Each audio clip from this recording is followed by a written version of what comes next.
Olá! Hoje eu venho falar um pouquinho sobre a reprogramação biológica e o tema de hoje é o reumatismo, a artrite reumatoide. A reprogramação biológica ela é um estudo feito com a junção da medicina germânica, PNL e a constelação familiar. Mas antes da gente entrar um pouquinho no tema do reumatismo, eu quero trazer duas informações. A primeira delas é que o Dr. Hammer, quando ele desenvolveu, estudou a medicina germânica, ele percebeu que todos os nossos sintomas, as nossas doenças, ele tem como base um trauma, o que ele denomina de DHS.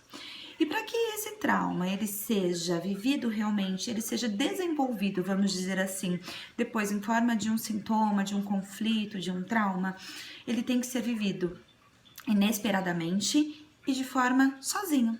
Então a gente não tá esperando por algo e aí você tem aquele baque, Então de repente você tá, você tá trabalhando e aí recebe uma ligação e nessa ligação você tem a informação de que sua mãe morreu.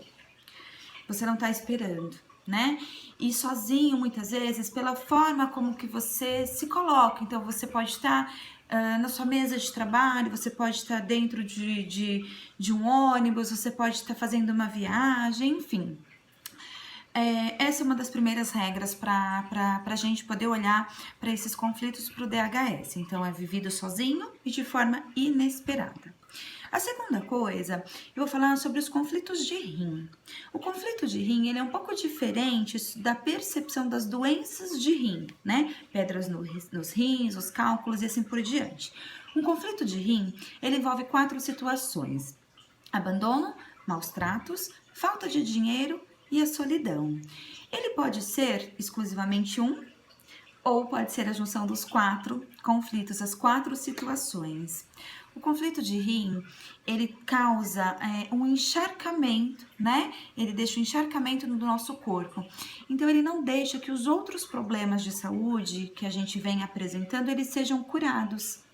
Então, muitas vezes, você já até resolveu a sua questão do reumatismo, mas você não consegue esse processo de sair da dor porque tem um rim antes, Então, é bem importante a gente olhar se tem um conflito de rim envolvido, ok?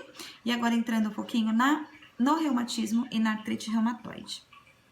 As doenças musculoesqueléticas, elas estão relacionadas a um conflito, a um trauma de autodesvalorização, associado a um sentimento de solidão.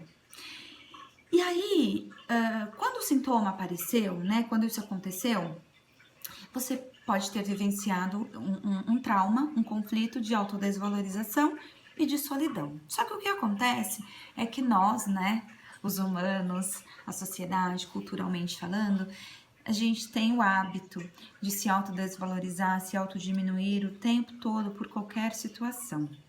Isso agrava muito mais os sintomas e as dores.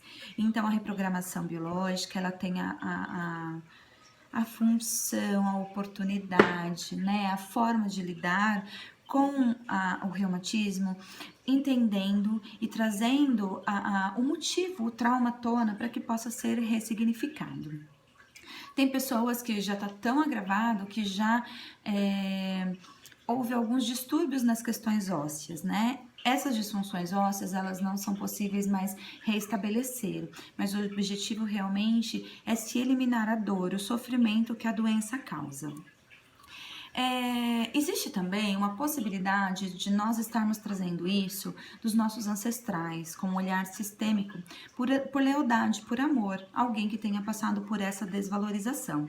Então, a desvalorização, essa autodesvalorização, ela pode ser um conflito seu, Ela pode ser um conflito que você tenha vivenciado, como ela pode ter sido um conflito vivenciado pela sua família, os seus ancestrais. Eu, por exemplo, tenho um caso desse na família. A minha mãe, com os 30 anos mais ou menos, ela desenvolveu os sintomas, dores vieram, E depois que eu comecei a me aprofundar para essa área terapêutica, me formar na reprogramação biológica, eu fui aprofundar um pouquinho mais isso. E aí a minha mãe, as minhas tias e a minha avó, elas eram diagnosticadas com reumatismo. Então eu fui tentar entender isso para que de uma certa maneira eu pudesse já tratar e ressignificar antes que meu corpo fosse acometido. E foi tão interessante porque inconscientemente eu já estava vivendo o mesmo conflito de autodesvalorização. E aí foi muito bacana eu ter olhado, ter ressignificado antes que a doença, que o sintoma acometesse o meu corpo. Então é possível sim nós olharmos, nós entendermos e nós ressignificarmos todos os nossos traumas pessoais e os traumas da nossa